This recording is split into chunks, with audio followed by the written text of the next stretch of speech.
নমস্কার, খাই খাই পাই চ্যানেলে সবাইকে স্বাগত জানাই। আজকে ঘরে কোনো সবজি ছিল না, শুধু ডিম ছিল। তো আমি ভাবলাম শুধু ডিম দিয়ে কি শুধু ডিমের ঝোল ভাত করব। তো সেই জন্য আমি ভাবলাম এগ বিরিয়ানি বানিয়ে দিই। ওটা করলে কেমন হয়, 1 পট মিল, খেতেও ভালো লাগবে, পেটও ভরবে।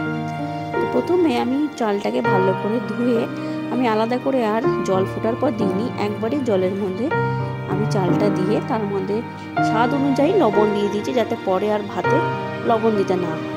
তারপরে ওটাতে 1 চামচের মতন বা 2 টেবিল চামচের মতন সাদা তেল আর কিছুটা বিরিয়ানি মশলা দিয়ে চালটাকে হতে দিয়েছি। অন্যদিকে 8টা মতন ডিম আমি সেদ্ধ করে নিয়েছি। দেখো মোটামুটি আমার চালটাও হাফ সেদ্ধ হয়ে এসেছে। এই অবস্থায় আমি চালটাকে পুরো নামিয়ে ফেলব। আর ওই দিকে দেখো মোটামুটি আমার চালটা অর্ধেক হয়ে যাচ্ছে, মানে হাফ আমার 80% কুকড হয়ে গেছে। আর বাকিটা যখন দমে রাখবো তখন হয়ে যাবে। আর অন্যদিকে আমি পেঁয়াজ, আদা, রসুন, জিরে, ধনে আর 2টো কাঁচা লঙ্কা ভালো করে পেস্ট করে নিয়েছি। এবার কড়াইতে কিছুটা সাদা তেল দিয়ে আমি কিছুটা কাজুও ভেজে তুলে নেব। আমি অ্যাকচুয়ালি এটা মিক্সড ভেজ দিয়ে করব। দেখো এটাতে আমি গাজর আর বিনসও দিয়ে দিয়েছি, যাতে 1 কাপ মিলের মতোই হয়। আমার এই দুটো সবজিই ছিল, তো মোটামুটি আমি সবজিটা ভেজে রেখে নিই। তো একটু নুন দিয়ে ভালো করে সবজিটা একটু ভেজে নিয়ে আমি একটা জায়গায় তুলে রাখবো। মোটামুটি একটু ভাজা ভাজা হয়ে যাবে, কারণ কি বাকিটা তো যখন আমি দমে দেবো তখন বাকি কিছুটা সবজি মোটামুটি ভাজা ভাজা হয়ে যাবে। তো তুলে আমি রেখে দিয়েছি।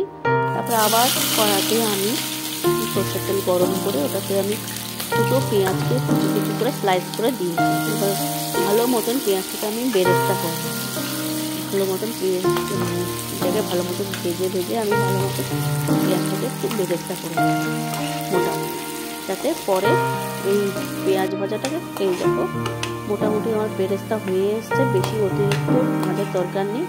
হালকা এটাকেই প্লেটে একটা নামিয়ে রাখবো, যাতে পরেরটা যখন ঠান্ডা হবে কড়কড়ে হয়ে যাবে। এদিকে ডিম আলুটাকে আলু কিন্তু সেদ্ধ করানো কাঁচাই আছে, এটা কেটে নিয়ে আমি ভালো মতন একটু ভেজে নেব। আলুটাও মোটামুটি 80% কুকড হয়ে যাবে, এমন করেই আমি ভেজে নেব। ডিম আর আলুটা খুব ভালো মতন আমি এখানে ভেজে নিচ্ছি। ভেজে নিয়ে ডিমটাকে বেশি ভাজার দরকার নেই, হালকা মতন কাটলে নিলেই হয়ে যাবে মোটামুটি। তো আর আলুটাকে একটু ভালো মতন ভেজে আমি এটা তুলে নিয়েছি।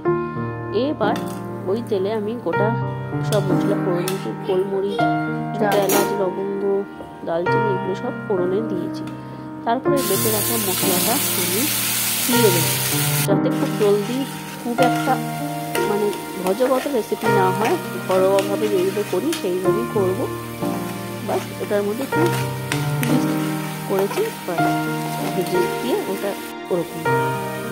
এবার মশলাটা ভালো মতন কষিয়ে নিয়ে তারপরে আমি একটু নুন দিয়ে আবার একটু ভালো মতন কষিয়ে নিই। এটাতে অল্প খানিকটা আমি হলুদ দিয়েছি, যেহেতু এটার মধ্যে আমি কোনো ফুড কালার ব্যবহার করছি না, তাই এটাতে আমি হলুদও দিই। তো ভালো করে নুন দিয়ে ভালো মতন কষিয়ে নিয়ে এটাতে খুব ভালো মতন কষিয়ে নেবো, যাতে একটু তেল ছেড়ে আসে। তারপরে আমি এটাতে অল্প হলুদ গুঁড়ো দিচ্ছি, অল্প একটু হলুদ গুঁড়ো দিয়ে খানিকটা আবার একটু ভালো মতন মিশিয়ে নেব। মিশানোর পরে মোটামুটি তারপরে আমি ভালো করে মশলাটা কষা একটু হয়ে যাবে। এই পর্যন্ত আমি একটু ভালো মতন এটাকে কষিয়ে যাতে তেল ছেড়ে আসে, এই অবস্থা পর্যন্ত আমি এটাকে কষিয়ে নিয়ে তারপর এটাতে মনে করবো আমি বিরিয়ানি মশলা। কারণ কি, যেহেতু আমি এটাতে কোনো কেওড়া জল বা মিঠা হাতও ব্যবহার করছি না, তো বিরিয়ানি মশলা আমি এটা কিনেই নিয়ে এসেছিলাম। বিরিয়ানি মশলাটা আমি একটু অ্যাড করে আবার একটু ভালো মতন খানিকক্ষণ ভালো মতন একটু কষিয়ে নেব, যাতে একটু খুব সুন্দর একটা গন্ধ ছাড়বে। কারণ যেহেতু আমি এটাতে কোনো কেওড়া জল আর মিঠা হাত আমি ব্যবহার করছি না, সেই জন্য অল্প জল দিয়ে একটু ভালো মতন এটাকে ভালো মতন একটু কষিয়ে নেব।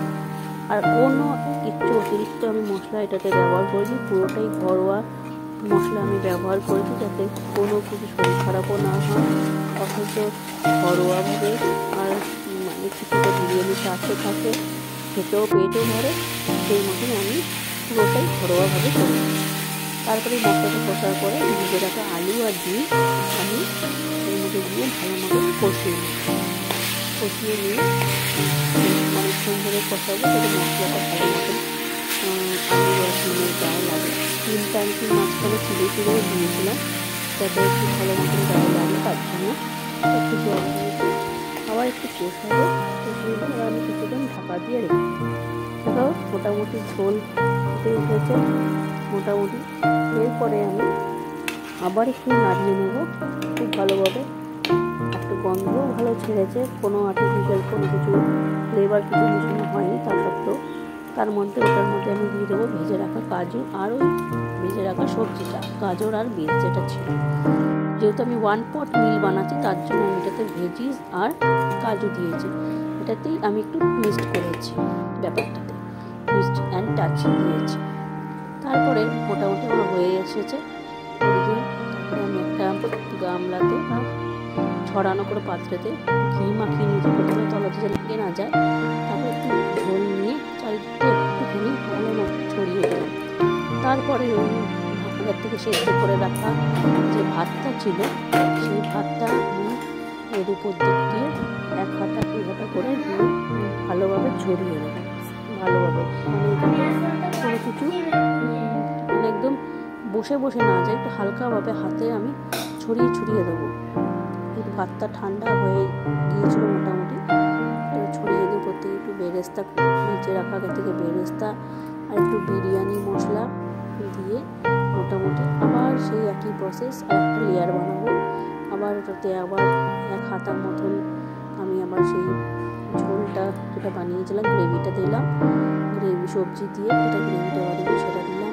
তারপর আবার 1 হাতা আমি ভাতটা একটু এইভাবে ছড়িয়ে দেবো, যাতে মোটামুটি পুরোটা ঢেকে যায় যে লেয়ারটা, আগের লেয়ারটা। এখন কিন্তু আমি ডিম আর আলুগুলো দেবো না, ওটা উপরেই দেবো, যাতে ভিতরে যখন বার করবে ডিম আর আলুটা কেটে যেতে হবে। তো এইভাবে আবার একটু বেরেস্তা একটু বিরিয়ানি মশলা দিয়ে আমি পুরো লেয়ারটা যতটা ভাত ছিল সব সাজিয়ে নিয়েছি। এই দেখো উপরে আমি ডিম আর আলুটাকে বসিয়ে দিয়েছি, একদম বন্ধুরা চেপে কিন্তু একদম বসাবো। তো উপর থেকে আমি একটা ফয়েল পেপার দিয়ে, আমার কাছে অ্যালুমিনিয়াম ফয়েল ছিল, ফয়েল পেপারটাকে ভালো মতন ঢেকে দিয়েছি, যাতে কোনো দিক থেকে এয়ার না বেরোতে পারে। তারপরে যেই কড়াইটাতে আমি করেছিলাম, সেই কড়াটাতেই আমি ভালো করে ধুয়ে নিয়ে সেই কড়াটাকে ভালো মতন আমি আগের থেকে একটু গরম করে নিয়েছিলাম। সেই কড়ার উপর আমি এই সসপ্যানটা এটা রেখে দিয়ে হালকা সিমে করে দিয়েছি গ্যাসটা, যাতে নিচ থেকে লেগে না যায়, অথচ কুক হয়। উপর থেকে আমি একটু ঢাকা দিয়ে রেখে দিয়েছি। কেন করেছি বলি, যাতে ডাইরেক্ট করলে এটা লেগে যেতে পারে। দেখো একদম 30-35 মিনিট পরে আমি বা 40 মিনিটও রাখতে পারো। আমি পরে ঢাকনাটা আমি খুলছি, পুরো ফয়েলটা আমি খুলছি ভিতর থেকে। দেখো কত সুন্দর একদম পুরোপুরি হয়ে এসেছে। আমি একটা প্লেটে তোমাদেরকে বেড়ে দেখাচ্ছি কত সুন্দর হয়েছে, অথচ ডিমও ভাঙবে না, আলুও ভাঙবে না, আর সবগুলো সেদ্ধও হয়ে গেছে মোটামুটি।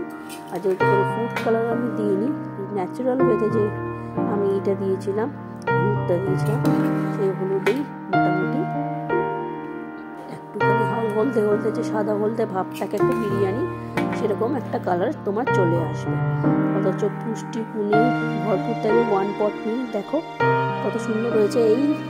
এই ফ্রেন্ডলি বিরিয়ানিটা তোমরা বাচ্চাদেরকেও খাওয়াতে পারো। এর সাথে আমি এগ মাঞ্চুরিয়ান বানিয়েছিলাম বা চিলি মাঞ্চুরিয়ান বলতে পারো, এটা দিয়ে আমি ওটা সার্ভ করেছি। তো কেমন লাগলো অবশ্যই জানিও। বাই।